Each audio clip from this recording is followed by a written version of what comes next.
News 4 Jax starts right now with a breaking news alert.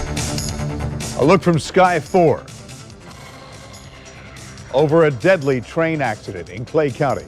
A train and a pedestrian involved. We've learned a high school student was killed. That information just came into the News 4 Jax newsroom in the last half hour. A statement from the Clay County School District says the student went to Fleming Island High School. We brought you this as breaking news during the morning show and sent a push alert to our mobile app shortly after 8 this morning. News 4 Jax reporter Allison Henning has followed this story since it broke. Allison. Bruce, just heartbreaking news. Right now we are working to learn that student's name, but the district did confirm with us that it was a Fleming Island High School student who was hit and killed by that train this morning. They're now reporting live in Orange Park. Allison Henning, Channel 4, the local station.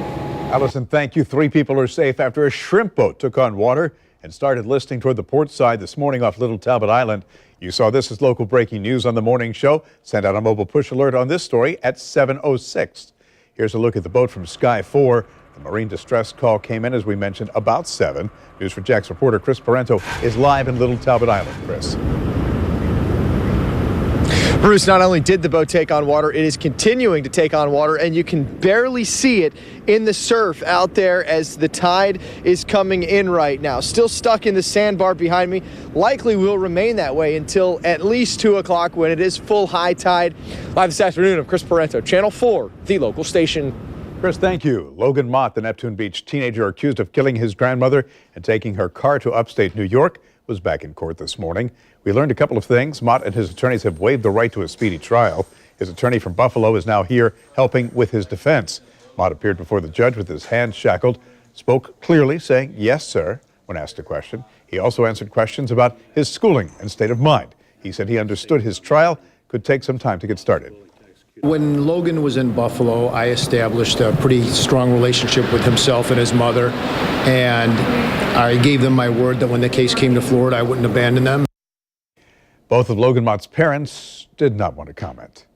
A man police say killed his longtime girlfriend is being ordered to remain behind bars. Marvin Williams faced a judge this morning after his arrest yesterday. Police said tips poured in after his picture was shown on social media. Cassandra Valentin's body was found Monday inside her Moncrief home, a home they shared. Valentin was a hairdresser. This morning, her former colleagues attended the first appearance, saying this is a loss felt by everyone who knew her. Because she touched so many people, and she definitely was a pillar in the community. And it's just very devastating that something would happen like that, and we didn't have all the information that was going on. Ephraim Anderson says friends and family are planning a memorial for Valentin. Marvin Williams will be back in court February 15th. A neighborhood crime alert. Police are searching for an armed bank robber. Just a few moments ago, JSO pushed out this tweet. They're looking for Daniel Steele. They say he robbed a bank and should be considered armed and dangerous.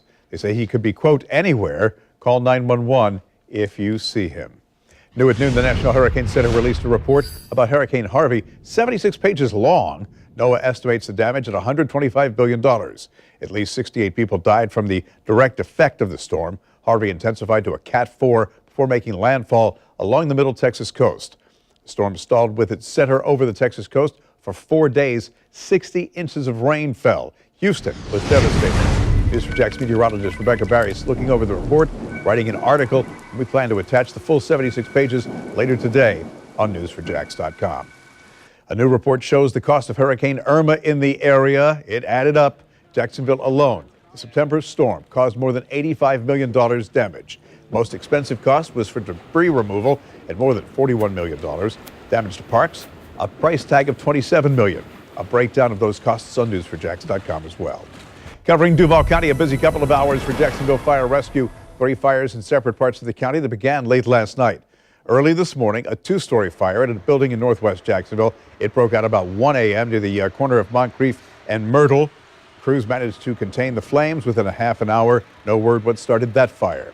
About 20 minutes earlier, JFRD responded to a kitchen fire at the city rescue mission.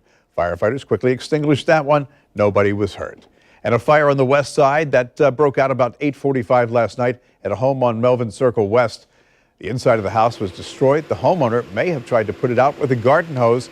She suffered smoke inhalation, was taken to the hospital. By the way, 2 dogs were also rescued from that home. Firefighters on the scene tell News 4 Jax the fire was likely started by a candle. Looking live at the Duval County School Board building on the South Bank. This is the deadline for search firms who want to take part in helping hire a new superintendent submit their forms. The school board will use one of those firms to find a permanent replacement for Dr. Patricia Willis. She took over when Dr. Nikolai Vitti left to pursue a job in Detroit. The board will look at experience, scope of services, and cost when choosing a firm. It wants a firm that has at least 3 years' experience in hiring CEOs and one that has hired at least 3 CEOs in the recent past. For some perspective, the last time the school board hired a search firm took 5 months for a superintendent to be put in place. A bill making its way through the state capitol would make it mandatory for public school students to get vaccinated for human papillomavirus, or HPV. The immunizations would be available at no cost from county health departments.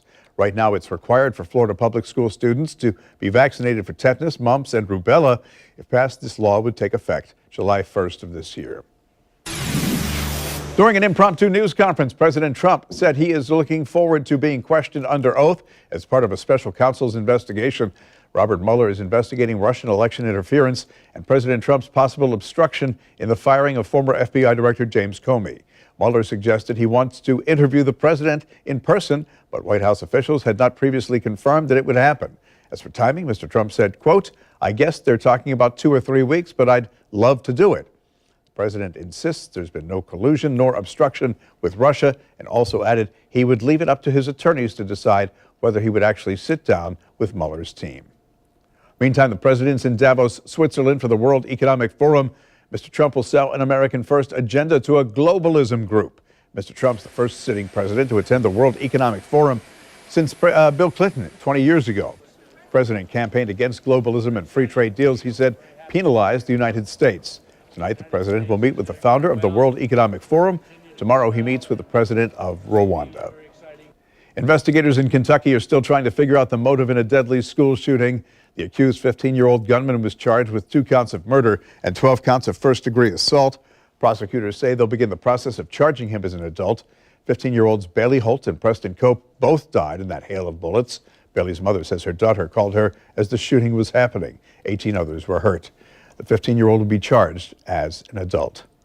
An officer in Colorado shot and killed in the line of duty. Ahead, the search for 2 people still involved in that shooting and how local law enforcement is sending its condolences. Next, new rape allegations against hip-hop mogul Russell Simmons. What one woman says happened and how much damage she's seeking. Local stories from your neighborhood, worth watching every day.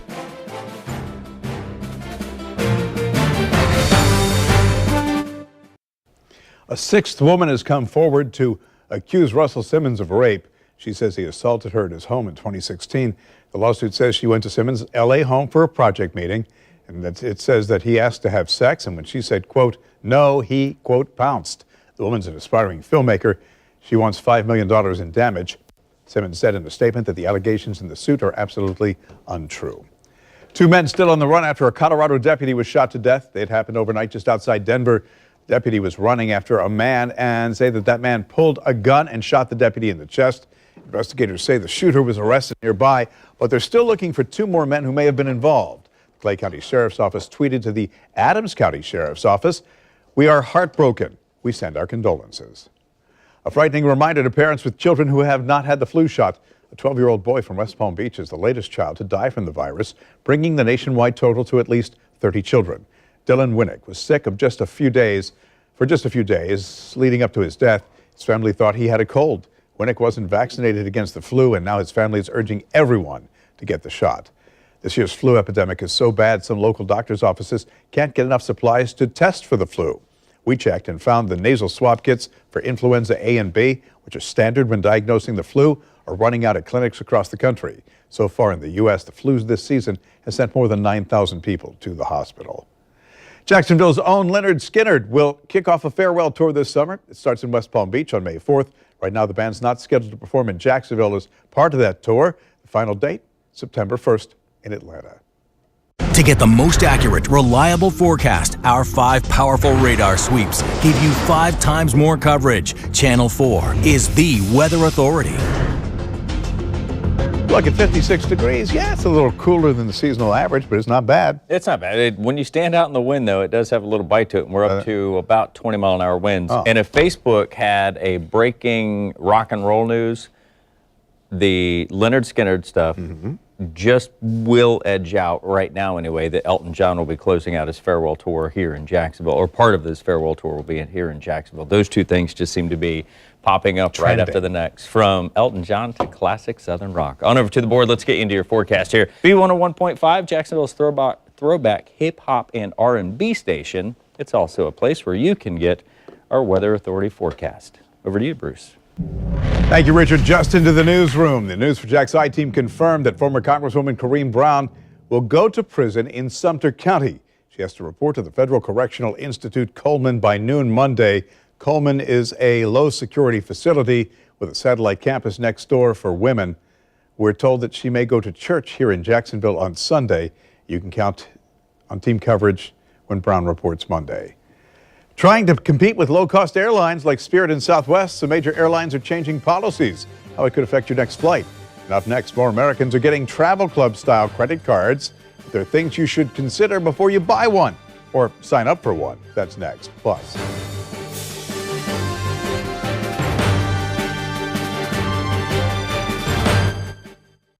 do you daydream about being on a tropical island or maybe touring part of the world you've never seen?